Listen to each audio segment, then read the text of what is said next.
За сайн байна уу. За би Сангидоржи Нэргүй гэдэг хүн байна. 79 настай.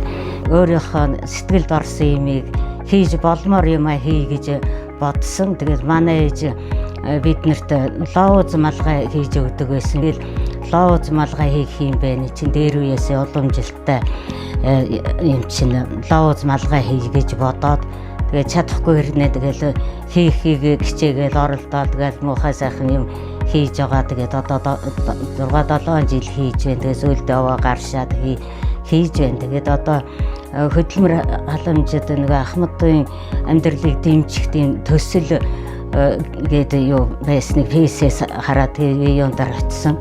Тэгээд Алтанго гэдэг хүн дээр очив. Болно та материалаа бүрдүүлгээ тэгсэн. Тэгээд материалаа бүрдүүлээд тэгээд тэр төсөлд хамрагдсан. Төсөлд хамрагдснаар надад хөөрхөн тусдим болсон, амьдралд хэрэг болсон. Тэгээд би урамшсан.